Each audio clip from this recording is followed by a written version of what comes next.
Welcome back to McChat's fan commentary here on McGTV. Again, youtube.com/MikeMcGTV. Follow me on Twitter at MikeMcGTV. And I'm always glad to be doing some Stranger Things chit-chat here with Mark Espinoza from NeverEndingRadicalDude.com. That's me.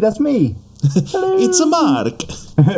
But hey guys, good to be here. Good to be back. Yeah, good to be back. Good to be just watching some Stranger Things again, honestly. Getting hyped up for the... Oh, man, it feels like next October is so far away. It really is. Yeah, oh God, yeah, October. And I guess... A lot's going to happen. Yeah, they added to the cast, I guess, for the second season. Like, they added... I don't know why I just saw the name, and it's because I saw the movie this past week. They added the kid who plays the Red Ranger into the mix. Oh. So I'm like, okay. All right. You'd think you'd save that for like a 90s Stranger Things, but... Like when all the kids grow up a little bit, right? Yeah, exactly. When they actually move into high school and they basically take over the roles of Steve and Jonathan and... Jonathan. Oh, wait, wrong Jonathan, sorry. Right. So, we're here with episode 3 of Stranger Things entitled Holly Jolly, right? Jolly Holly? Yeah. Holly Jolly? Holly Jolly. Holly Jolly. And it actually opens up with one of our favorite characters who we hope makes a very triumphant return. But Oh. Yes. Hopefully. God, it's like, I watched this all, binged it, and now that we're watching it slowly, I'm like, it's great. I'm appreciating it so much more. Yeah, you get the minutia, the little details. Yeah. So, let's just get right into this episode. Let's do it. I'm actually really excited. Last time we finished, I was ready to jump back into this one, so I'm ready to go. That is the difficult thing, is having to kind of sit on our hands for a while while we can organize another hour to reconvene for an episode. But yeah, it's hard to not just continue the series on our own. I know, it really is. I was like so tempted the other day, but I watched Iron Fist instead, whatever that nonsense is. I don't know. Is that are you reviewing Iron Fist, or who's reviewing Iron Fist? Oh, I'm not. No. Okay. I was about to say, is that a preview of an upcoming review, maybe? Yeah. No, I am smart enough to stay away from that. All right. You know, that Firestorm. That's a different character. Oh, yeah, totally. Different franchise. So here we are, episode 3, Holly Jolly. Make sure that your episode is at the 0 mark, or that you're ready to press play at the beginning of the episode. You won't hear audio from us. Once again, we're just watching with subtitles, so that way you can just watch the episode at your leisure with us chit-chatting away at certain scenes. We're not going to be like syncing up jokes necessarily, but just talking about what's going on and our insight into the show and the Duffer Brothers' little creation here. So, get ready for a trip to the Upside Down here. Oops, I guess maybe we're not that into the show yet that we should know what the Upside Down is yet. But the what? The who? And who knows what? Oh, come on, man. The pool. Get ready to jump into the pool. Yes, yes. 3, 2, 1, play. And right away, our good friend Barb. Ah, yes, Barb. And so we just saw that she was hanging out on the diving board, and then something came at her, right? Yeah, she was hanging on the diving board, was nursing her cut from the beer can or the knife, and something in the shadows, that thing maybe. So yeah, this is our first time. Oh, buddy. Eesh. What are you eeking at? Just a very quick way of jumping in, right? Like, the episode started 5 seconds ago, and Barb is trapped in the pool with a monster. Mm-hmm. Just terrifying stuff. Yep. Now, what could be more cringeworthy, getting stuck in a pool with a monster in a weird, hellish place, or watching 2 teens have sex? Equally awkward and terrifying. Either way, this episode opens up and you're kind of uncomfortable for one of 2 reasons, or both reasons maybe. But this introduces the whole idea of similar world, different world.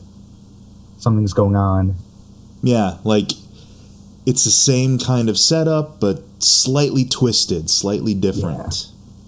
And yeah, we haven't really gotten in depth into what. Okay, well, I'm not gonna be like spoilers. The Upside Down, they call it, and we haven't really gotten into the logistics of it quite yet, but we're getting glimpses. Yeah. Now, were you kind of already formulating like, parallel dimensions and things like that by the time this episode? Yeah, once I saw that, it's like, okay, it's the pool she was just in, it's the house she was just at, but it's just darker. It's a Silent Hill version of their reality. Yeah, as soon as I saw that scene specifically, I automatically thought Silent Hill, because that's very much along the lines of what happens in those games, or at least when the games first began and the first movie and so forth, which I'll admit I kind of enjoyed the first movie for what it was. I also enjoyed it. It's for what it was, yes. Except for the little kid just screaming Silent Hill. Yeah.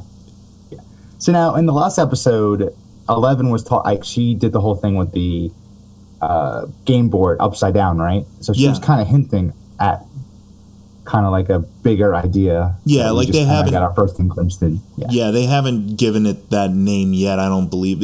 She's just kind of slowly trying to communicate the idea to them of what's going on.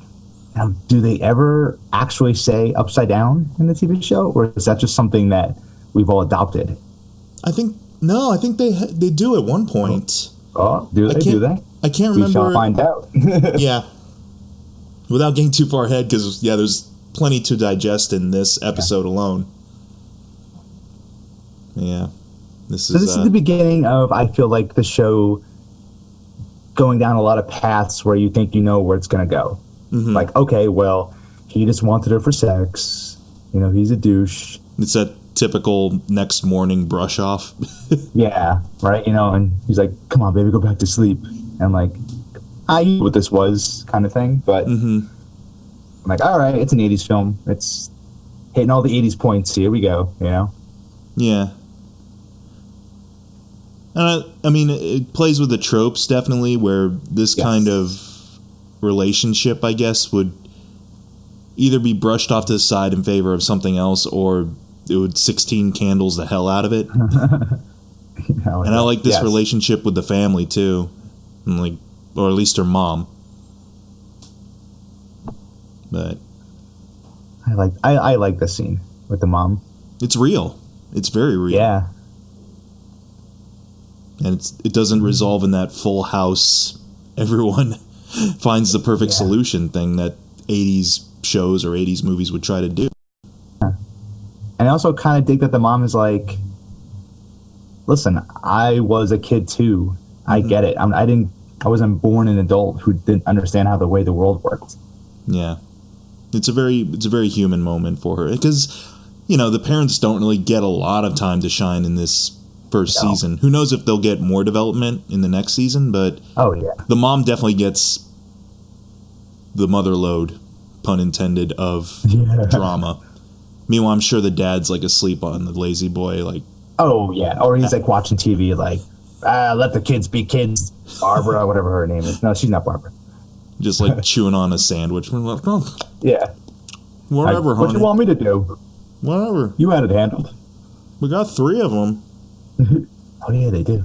Yeah, the little one I think she has kind of a cool scene later on. Yeah. The little kid who kind of gets it more than anyone else on the show for some weird reason. Yeah. The little kid who's probably genuinely worried about all the creepy sets. Yeah. The Maggie Simpson of the show. That would be cool if she just showed up all the time with a pacifier and a onesie. And Winona. Good old Winona. Okay, so I brought this up at one point. All the movie posters kind of having some kind of meaning for what's going on. Yeah. We just saw in his room he had Evil Dead. Evil Dead, yeah. Which was a girl getting sucked into the ground. Right. And I have Jaws in the background, which is a terror from underneath. Yes. I don't know. Could be reading into it, just seems a little perfectly placed to be nothing. I like the cut of your jib, sir. Thank you, sir. That is. Thank you. I really hadn't considered that. It's like, yeah, terror from below, kind of like this world is kind of like below. Yeah, right. I can see that otherworldliness. Yeah, and they're signs of the time. All they need is like the Doors playing to say, like, break on through to the other side, and yeah, like not even be subtle anymore. To hell with creative thinking. I don't know. I want to in my real life, if I was experiencing something like this, I would want someone to believe me right away. Mm-hmm. Like this, I don't know. It'd be kind of cool, to have a movie where she's like, I think I saw something crawling through the wall. He's like, no shit, really? Like, all right, I'm on board. There have been some films that, tap into that. I mean, not necessarily right from the get-go, I'm right there with you, Mom. But, horror movies like The Conjuring, the first Conjuring definitely does that, where you do have skeptics, but then as soon as they experience something, they're not just like, oh, that was just the wind or whatever. No, they're like, I'm right there with you. I'm on board. Here we go. Oh, and of course, all the ammo and equipment, little Stephen King homage there with a slingshot, I think. Yeah. Gonna go fight the big spider, whatever. I just rewatched a little bit of it, too. So I was like, oh, yeah? Yeah, recently. That's making a resurgence. Yeah, due to the forthcoming movie reboot. Priorities. They're growing boys. Yeah, man. They're going on an adventure. I love it. At this point, Eleven's just settled into this environment pretty well. Yeah. And I swear I had that couch growing up. You may have had that couch, but did you have that Millennium Falcon? Oh, I don't think I ever got that, unfortunately. Oh, so sweet.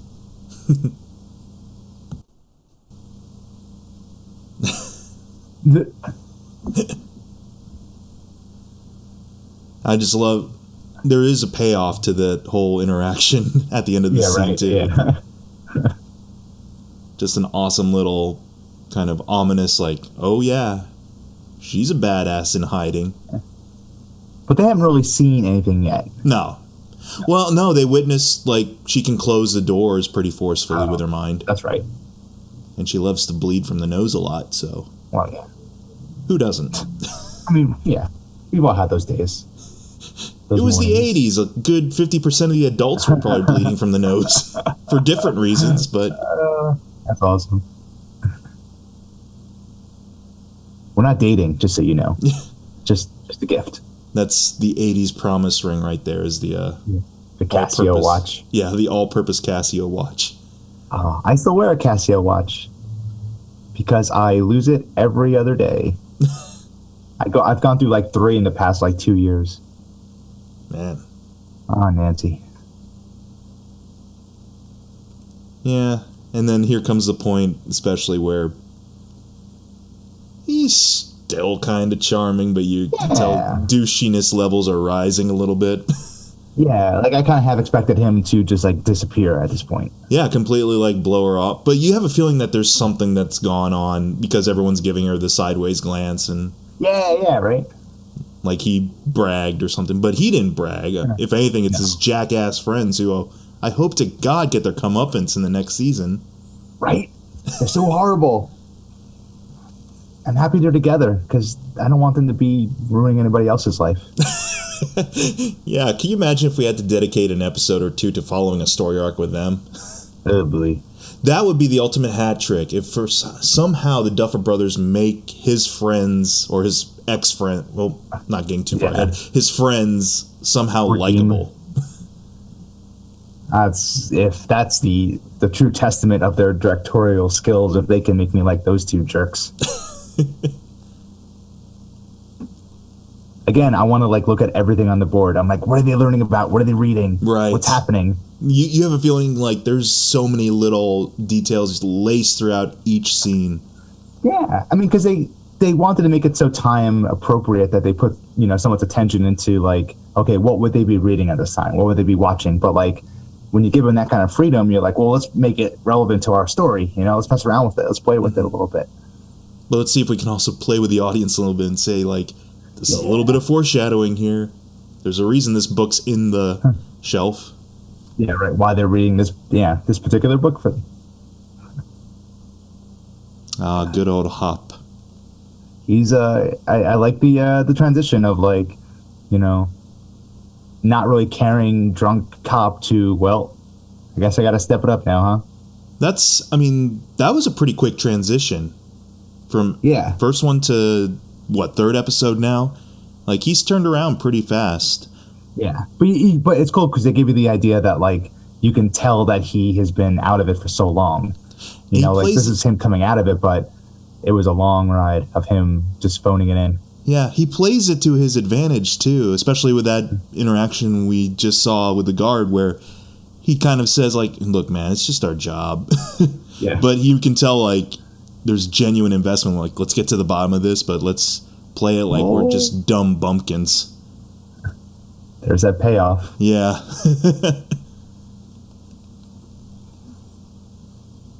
Oh, it's almost boring to her, which is awesome.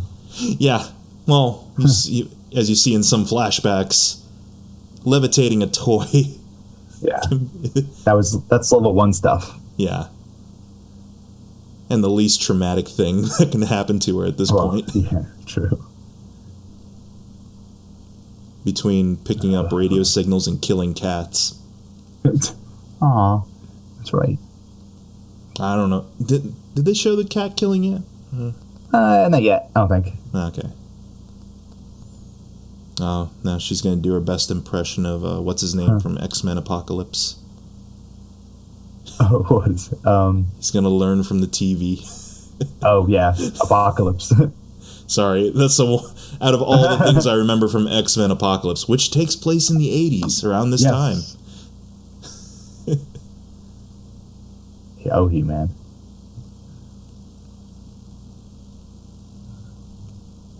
Gee, I wonder if Coca-Cola had a placement.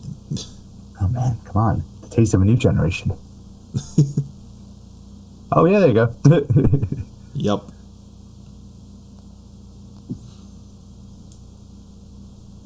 And I love it, too. It's like, it's just the littlest things that transition into these glimpses of how crappy this place is to her.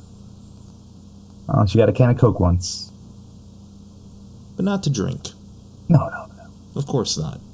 God forbid we give this kid any kind of enjoyment. You're right, like a glimmer of happiness. Now, was she... I can't remember, like... Do you find out that she was kidnapped at an early age, or was she, like, raised there? Like, was she someone's kid at some point? I mean, they get into that later in the series. Do they? Okay. Yeah. Joyce and... people go investigating.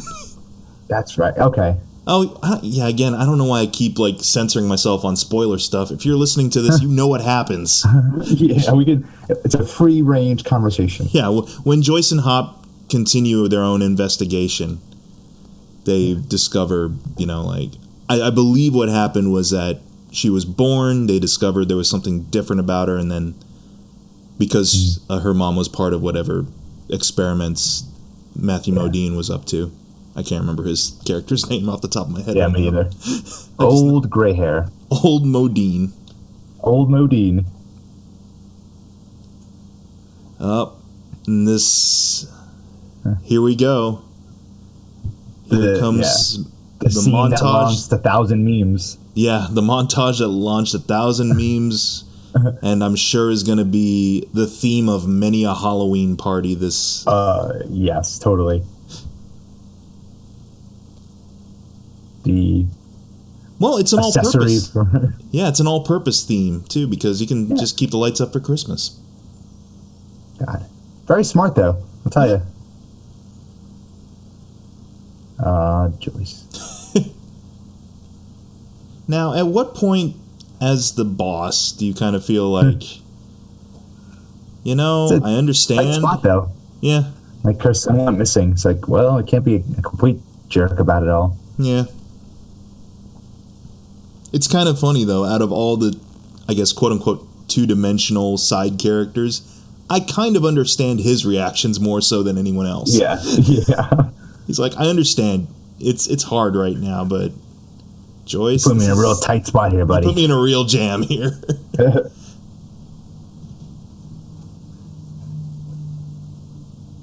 I always thought it'd be kind of cool when they're touring through the building here that you see one of, like, Peter Coyote from E.T. in an astronaut suit step out of the hazmat area. Oh, jeez. All in the same universe. I can't handle that. Yeah, I wish. What was his name in that movie? Keys. They nicknamed, was it Keys? Yeah, because he's the guy with the keys on his belt all the time. That's how you identify him in that film. Man, I'm sad that I know that. Man, that's a good pull. Yeah.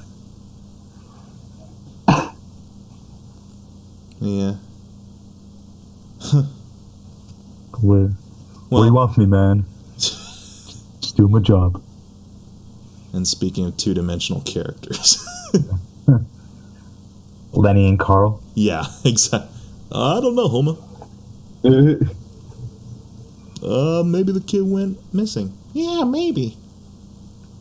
Gee golly, mister, I don't know. This could be a live-action Simpsons remake. It's pretty damn close. You got Lenny, you got Carl. Matthew the Modine. town is almost identical. Yeah, Matthew Modine could definitely be Mr. Burns.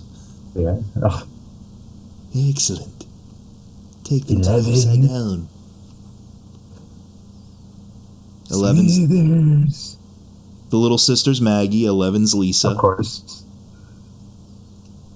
You got Ralph, Bart. Dustin's Ralph. Yeah, I mean, kind of. So, I really should have kept track how many people and probes this dude sends into that place. Yeah, dude, right? Jerk. But yeah, they broke into another reality. You did it, you dirty bastards! You did it. And just left the door hanging open there. Yeah. Oh, God, I'm more tense about this, her walking around the house by herself, than I was with Barb in the pool. Oh yeah, the possibility of her being discovered. Yeah. Speaking of E.T., it would be kind of cool if she just hid amongst some stuffed animals. We might have mentioned that before in another episode, but yeah, come on, it's really, really difficult to not compare this movie to E.T. Is that Tom Cruise on the poster in the background? Oh, who is that? Who is that? Oh, yeah, it is. Risky Business. Oh, it is. Oh, nice.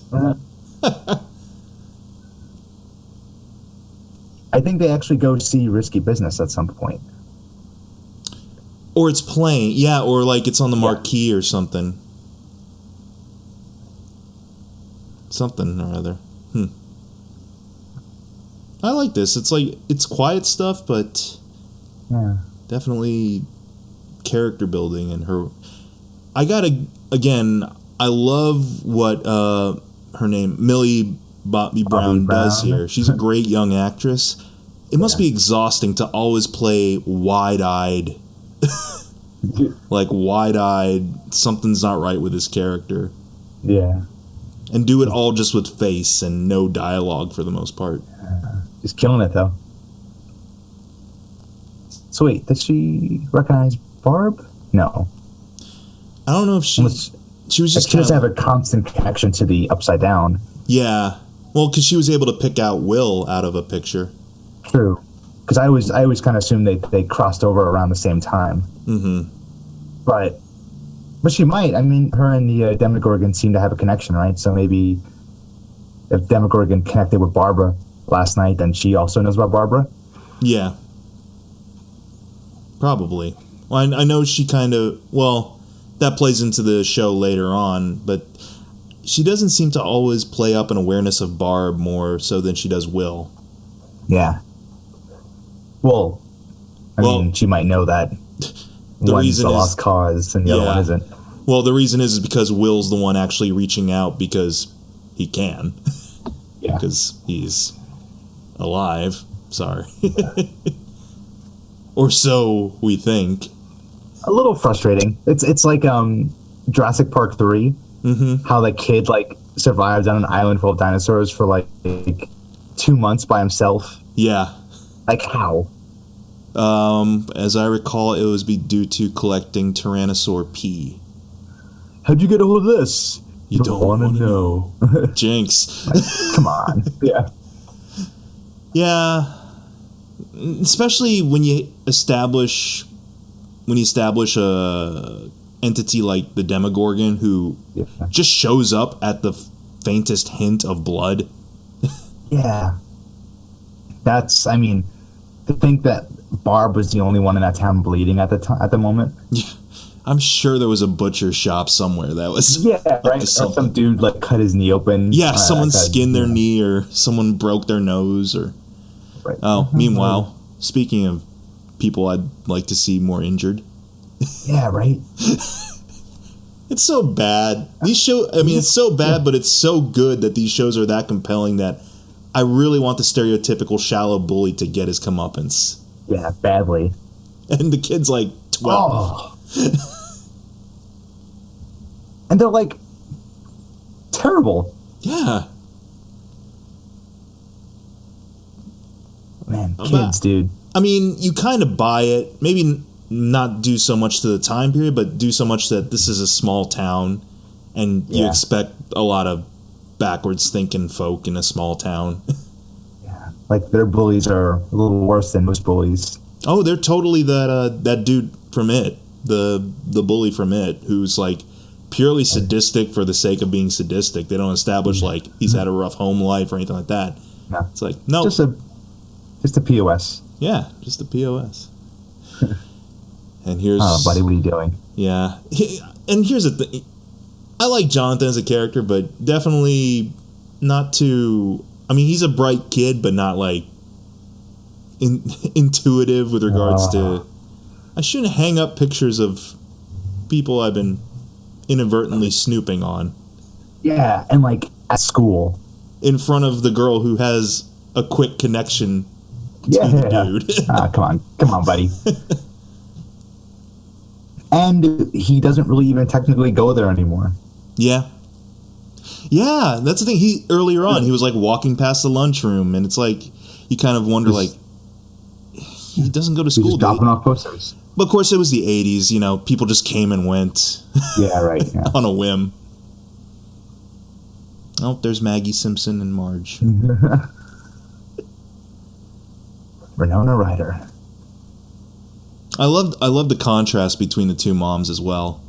Yeah. One looks pretty well together, yet her family's got as much turmoil going on as the Byer household. The other one's just falling apart. But one's more woke than the other, as it were. Yeah. And it took me a second to kind of recognize who this librarian was. I was like, oh yeah, that's right, the one night stand, sure. Oh yeah. No, I was like, why are they so awkward around each other? Oh, that's right. Yeah. Well, he was like, well, when am I ever going to go to the library? I mean, if she worked at the bar, yeah, you'd be in trouble. Well, and also, she totally Clark Kent's this look. Yeah, totally. I didn't recognize her. I didn't recognize her at first, and I'm like, oh yeah, that's right. She didn't have glasses, and her hair wasn't up in that way. The Dewey Decimal System. Microfiche. What? Does he actually go look at some microfiche later? I can't remember. I think you might. Because, man, I'll tell you something. Whenever I see anyone in either a show or movie these days look up something on microfiche, man, does that take me... right there we go. Huh. Yes. Man, does that take me back. I mean, you can't do library research without a little microfiche. Here we go. Now, did you ever do this when you were younger? I tried to. I could never get it to really work. Well, like look up. Yeah, I was able to actually do it. With regards to printing out copies and stuff like that, I never got the right scale. But at least I blew it up enough that I could read it and just jot down notes for whatever project I was working on. Yeah. Okay, so yeah, here's a little bit of the background that gets into the experiments and so forth. But,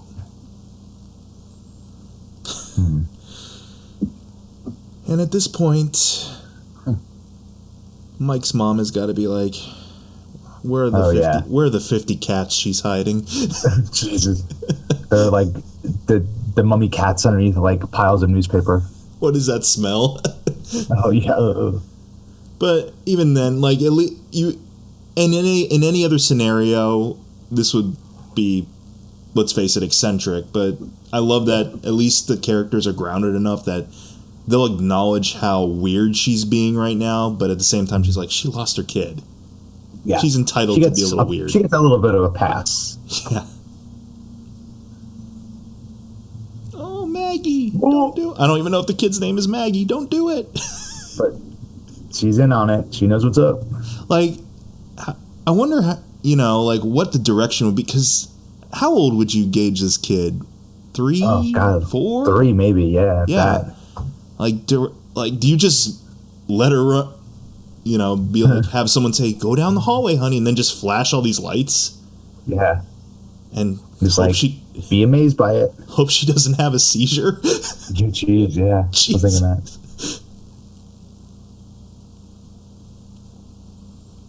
That's the thing, is like, about a week ago I was watching, what was it, Ninja Scroll, the anime? Wow, okay. And that thing has strobe effects like nothing else, and I was perfectly fine with it. I remember watching this episode for the first time, and when she goes into Will's room and all those lamps and stuff go off, I'm like, oh man, I might start seizing. I don't know. It's like, do I have epilepsy? I don't know. I just watched something recently too that was like that, and I was like, this is too much. This is way too much strobe lighting. Was it? I think it was like one of the new Star Trek. It was like the Khan Star Trek. Oh, okay. When it was like a club scene. Yeah. Well, strobe lights and lens flares galore. Yeah. And again, I love that little girl's genuine reaction. Like, you kind of wonder if they put on... Just kind of sprung it on her? Yeah, just sprung like a Halloween fright mask in front of her to... Yeah, like actually had someone stick their hand through the wall. Oh. I look forward to seeing her on the next American Horror Story. Barb. Now, this was something granted, maybe it's something they'll develop a little bit more in the other season, but follow up with the parents of Barb, especially. Yeah. This is about the only scene I see Barb's parents in, really. Yeah, and there's no real closure for Barb. Yeah. I mean, we get it, but I don't think the parents do.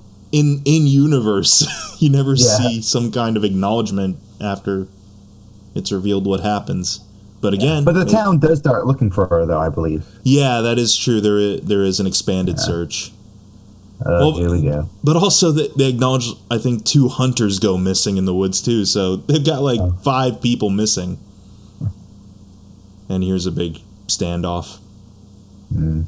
So we hear you're a creep.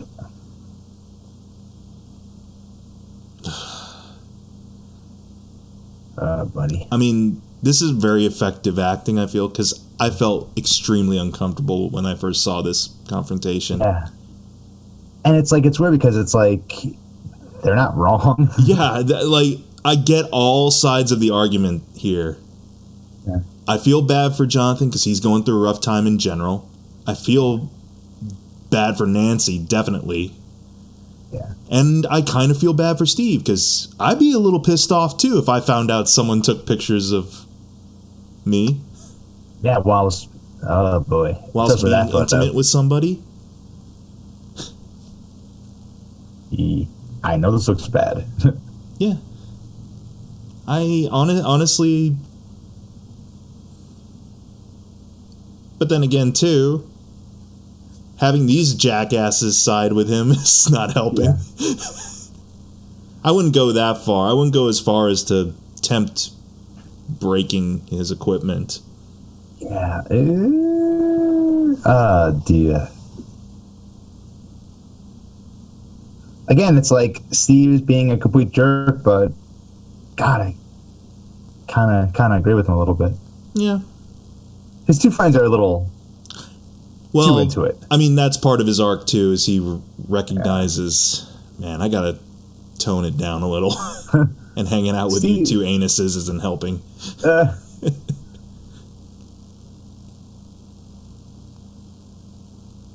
Oh, what you did? Leaving poor Jonathan there next to Sam Raimi's car. It's in all his movies. Yep.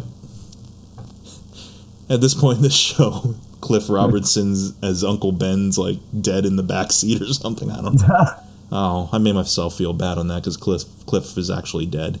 I've made myself sad. I made myself sad on that one. I'm sorry, Cliff Robertson. You're an awesome Uncle Ben. It's okay, Mike. I'm going to have a dream where we're sitting in the car talking about power and responsibility. See? Okay, here we go. Cat killing. Oh, yeah, you're right. This will pick me up. There's one of those weird moments where I looked up and it was like just the subtitles and it just said cat meow. I was like, hey, what? I thought like 11 was making meowing noises. Yeah. Which, would you be that surprised? Yeah, right. Just her walking around like, meow, meow. It makes me wonder. Yeah, I'm always going to throw in little kind of speculation about what's to come, but it makes me wonder in the next season what idiosyncrasies she's going to pick up. Yeah. What her character is going to be in the second season, because... Yeah, especially if she's been inside the Upside Down this whole time. Yeah, trapped. Or whatever. If she's going to come back and be completely disciplined in her powers and something of a menace, maybe a darker character, or if she's going to still be this, like, very blank slate youthful. Almost. Oh, yeah. The Papa stuff didn't help. Yeah. Gives a nice little creepy element. Oh, right.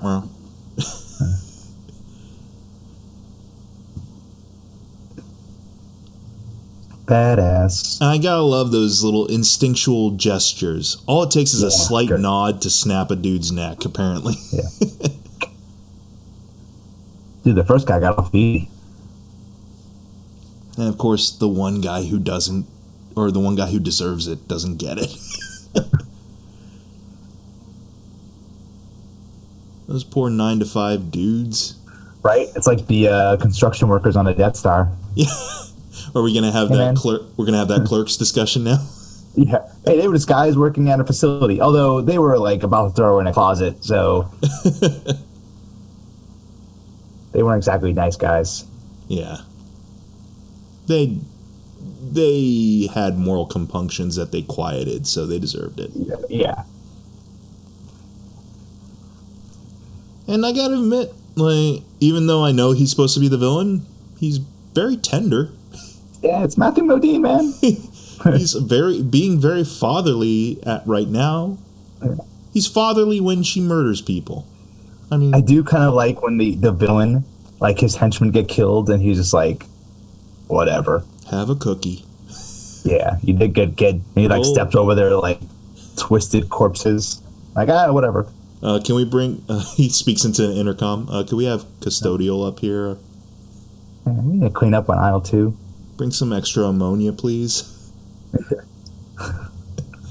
we're gonna need a lot of spackle. a lot of spackle. Definitely. I need an estimate for this tile. Looks like you got a little psychic issues, huh? Got a kid with telepath, huh? Throwing stuff around, huh? Is that covered in our building code? Yeah. I've seen this before. Don't you forget about me. Oh, sorry. Oh, it's not Breakfast Club. Sorry. No. Close enough, though.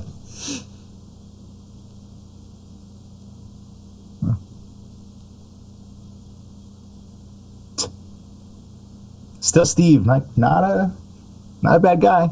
Not a bad guy. A little bit, yeah. He's venturing. He's gotten some, so he's venturing into alpha male mode slowly but surely. But you can tell he likes her.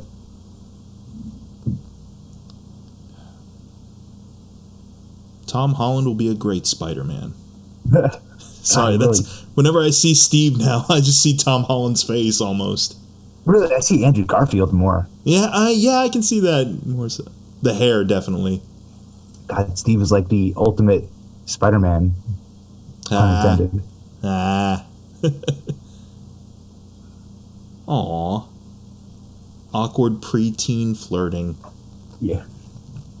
He's like, I can read minds, right? I know you got beat up by some nerds. Yeah, I know. Yeah, you're right. I did. A couple of knuckleheads.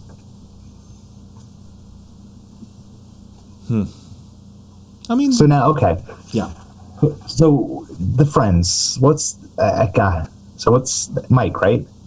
Mike? Yeah. Mike, Dustin, 11, Will... Who's the other kid? and the black one. Yeah, oh, God, it's so horrible. I feel so bad. I can't remember his name off the top of my head right now. That is terrible. Because he's really good. I like the conflict that comes into play with him. But you can start to see that he's starting to have, like, just a little bit of jealousy. Yeah. Like 11's kind of cut into his whole dynamic. You're hogging my best butt. Like, even Dustin admits later on, you guys have been friends way more before I even came along. Yeah, he's like, I know you two are best friends. He goes, I know I'm like the third wheel. I get it. It's how these things work. Oh, man, this is going to bug me. I feel so terrible that I can't remember his character's name. Because he's really good. And, I also don't know Will's brother's name. The kid with the camera. I feel bad because I do. Jonathan. Jonathan? Oh, okay. Yeah. Is it? Oh, it is Jonathan. Okay. Lucas. Lucas. There we go. I knew it was Paul. Yeah. Sorry, Internet. Oh. Let's see. Meanwhile, we missed Nancy running into that weird trash lady from Mulholland Drive or whatever. Oh, man. That scene terrifies me still to this day. That whole movie bugs me because that scene especially, I'm always about, what is that supposed to be? What is this movie supposed to be? Explain it to me, Justin Theroux. Joyce. All right, it's going down. Yeah, here we go. Going down to Christmas Town.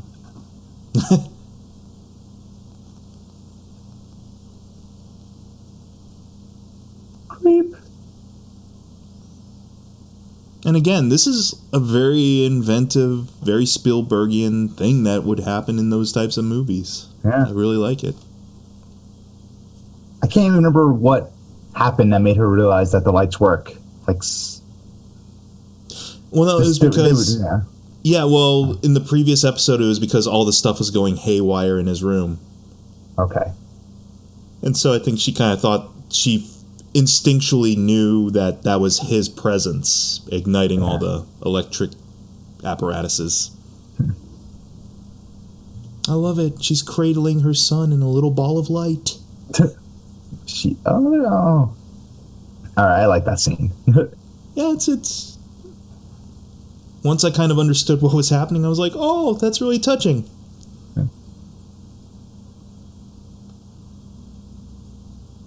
Awesome. But again, no one sees her doing it. No one sees this all happening, so it's like... It's all hearsay. Yeah. Yeah. She's crazy until proven, sane. Until proven less crazy. Yeah. It does make me wonder, though, upon viewing this again, what's he actually doing on the other side to make all this happen? Is he just, sticking his hand through it? Like, just his energy alone is enough? Like, he's running around, touching light bulbs. Yeah, that's what I'm kind of wondering. It's like, is he just kind of in his universe? Are the lights even in his dimension? Yeah, what does he see? Because that's some of the rules of the Upside Down. I'm not quite clear on after watching the whole season, because you'll see later on, certain things, like the scenery stays the same. It's just darker and grimier and, a little bit twisted, but objects aren't necessarily there as well. Like the bear trap in the last episode isn't in the Upside Down. No. So I was kind of wondering, like, did Will invent the clapper? Like, is he in the room somewhere being like... Yeah, like he's smacking it. But like, does he see... He doesn't see his mom. No, like a shadow version of her. He just... The way they kind of build up is like you hear echoes of people. Or echoes of their presence. Yeah. Shit's going down now. I knew it! Now, his deputy here definitely plays into that ultimate skeptic who's a little too short-sighted to see a bigger picture. Every time I see this scene, I'm always thinking of Nick Frost's character from Hot Fuzz, where Simon Pegg's saying, this person died and this person was murdered and this person's house blew up. What does that say about what's going on here? And he's just like, maybe they were all accidents. Yeah. I don't think they were murder. Oh, come on. It's not murder. It's been a terrible accident. He's like, am I losing my goddamn mind? Yeah, come on, dude. Just meet me in the middle here. Yeah. I'm just saying that Russia hacked the election. Jeez. just bear with me. It all adds up. It's kind of funny that, in this time frame, that's a very legitimate claim as well. Well, yeah, they said it, right? They were like, the Russians and the whole Star Wars program. I was like, oh, man. Who is it, Gorbachev, right at this point? Yeah. Yeah, kind of, yeah. Well, wait a minute. Nancy? Nancy? What am I going to do, Nancy? For those of you younger listeners, that's God. Reagan, President Reagan. There's got to be a photo of him at the PlayStation, right? I mean, that's the thing to do. Yeah.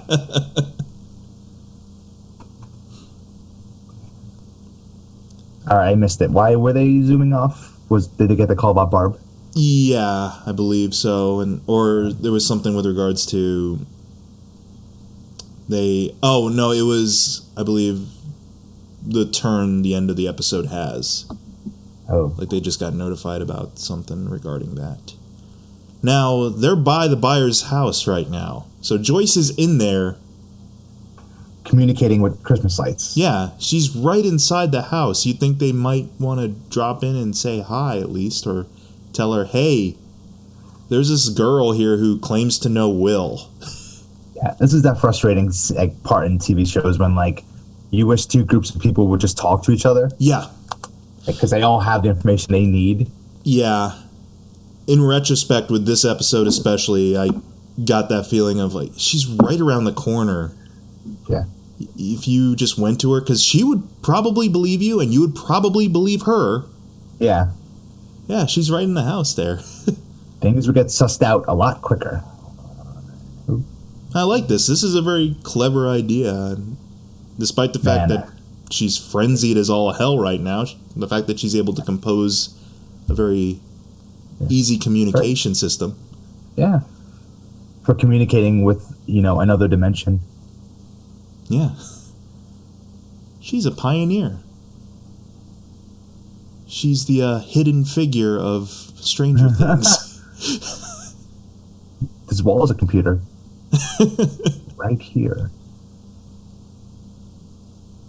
It's awesome because it's like she's able to get so far. Yeah. To grasping what's happening. As soon as I see the R and U light up, I'm like, I know where this is going. Yeah. Freddy Krueger, no! Yee. I mean, that is awesome. Straight up Elm Street, so yeah. Oh, yeah, totally. Poor Johnny Depp. That's right. You just saying that for the Elm Street thing, or you mean poor Johnny Depp right now? Oh, well, both. Oh, Johnny. So not only are you communicating with your dead son through Christmas lights, but then a monster crawls through the wall. Yeah. Poor Joyce.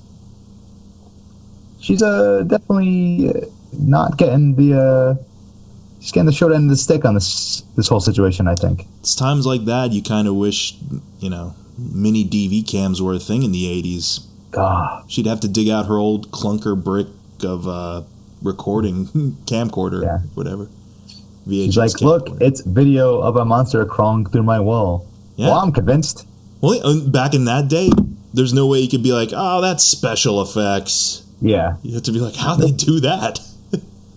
Like, holy shit. Now, this scene, I was honestly kind of wondering at this point, wow, did they really just cut out the mystery and just end it here? But here's the thing, though, like, you just saw the monster crawl out of the wall. Although, this all could still be in Joyce's head. But no, because you saw Eleven levitating the Millennium Falcon. They gave you too many clues for it to be sci-fi, for it not to be just in someone's head. But also, with regards to the Will plot of it, I was kind of wondering, wow, did they really just do that? Yeah. And this is some fine acting from these young folk. Not a bad ending for episode 3. Yeah. And honestly, before the next episode went the way it did, I was kind of wondering, okay, so is this going to be like battling to save his soul or something? Is his soul still kicking around? Oh, that's what I thought. Like, are they going to put him back into his body, or is he going to be in Eleven's body? Yeah. That would be kind of... See, that's the problem with two big nerds that were like, oh, okay, well, his body's dead, but his soul's still alive, so what's that mean? Like, instead of, like, the logical, like, it's probably just a fake body. Yeah. Is he going to be reincarnated as... Yeah, right. Like, he'll be reborn. Who knows? Season 2, of course. It could still go that way. But, yeah, no. And if you're hearing this lovely rendition of Heroes taking place right now, thank you, Peter Gabriel. I won't lie, like, I got misty-eyed the first time I saw this scene. Yeah. Or these montages of scenes. He's still a kid. Still just a kid. Mm-hmm. And the cliffhanger ending for this episode, I honestly thought they were going to go some point where Jonathan was going to get put in jail or something. Oh, yeah. Or Joyce was for, I thought that's where it was going for the cops. It was like... Yeah, the cops showing up like, all right, we got to take you downtown. But as we find out, apparently family and loved ones aren't the first suspects in... Yeah, not in this day and age. Child murder cases. Nope. But... episode 4 starting. Stop! Yeah, I was about to say. But, that was a little holly jolly there, and thanks for putting up with our ramblings as we rediscovered the magic. That episode was everything but holly and jolly. Exactly. It was more appropriately... depressing and sad and, I don't know. Somber and... somber bummer or something. Somber bomber. Somber bomber. But one thing I wanted to kind of wrap up here while you all are probably moving on to the next episode or whatever, getting yourself a drink or anything like that. I just did a podcast with Jason Fury, our editor-in-chief at Never Ending Radical Dude. Yeah, I know that guy. Yeah. Fun guy. Yeah, he's good kid. Good kid. Fun guy. Funny kid. Bit of a nerd, but fun guy. You get used to it. Yeah. We were talking on a podcast about oversaturating the media with marketing and trailers and things of that nature. And I thought about it afterwards. But we mentioned Cloverfield, 10 Cloverfield Lane, and other films that do it well. Mm-hmm. I forgot about Stranger Things. This show, I remember, crept up on me. I didn't hear anything really about it until... which is always a treat nowadays. Yeah, until the weekend of its premiere. Yeah, like it was popping up on my Facebook feed, and people were like, "Dude, check out this show," and I was like, "I have no idea what you're talking about." Yeah, so I just thought I should throw that out there. Big studios, if you happen to be listening, Stranger Things, your stuff, man. You know, right? Just keep it quiet for a while, keep it subdued, and then a couple of days before you're going to drop the thing, that's when you let loose a trailer, or let loose cryptic trailers at least. Because I saw the trailer, I was like, I have no idea what this is about, except there's a kid missing. Yeah, I mean, there is kind of a trend that's happening now of like plot twists at the end of movies that are in no way like hinted upon anywhere. Mm-hmm. Like, what was that M. Night Shyamalan movie? Split. That just came out. Yeah, which had a pretty big twist in a weird way, which I did not think was coming. And I didn't care. I actually mentioned that movie to Jason nice. During our chat too, but I didn't care about that twist until it happened. Yeah. And when it did happen, I'm like, oh, well, that's a fun thing. But I'm glad that wasn't what I was waiting for the whole movie. I was more fascinated by James McAvoy saying paprika. So that was that's another discussion for another time. But don't get expectations up anymore. Let people just kind of like find your stuff and be enjoyed by it. Yeah. And I like that. I hope to God season 2 of Stranger Things especially kind of keeps that same level ground. I mean, I don't know. They kind of already delved into it with that first look of, here are the kids in Ghostbusters costumes. Yeah, like, oh, well, we're jumping in. Yeah. I mean, now it's just a victim of its own success. It's like, well, it can't not be this big deal now.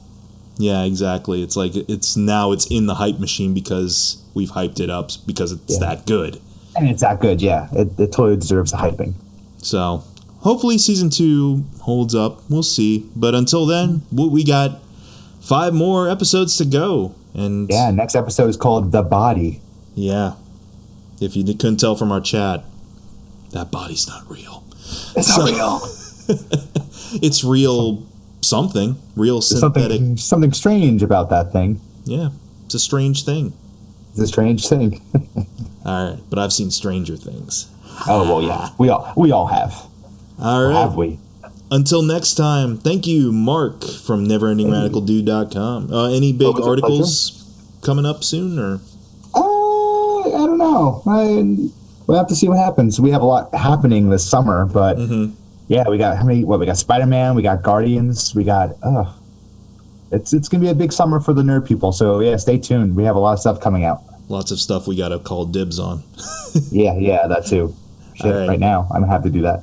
So check out more at neverendingradicaldude.com or at youtube.com/MikeMcGTV. Have a good night, everybody. Yeah.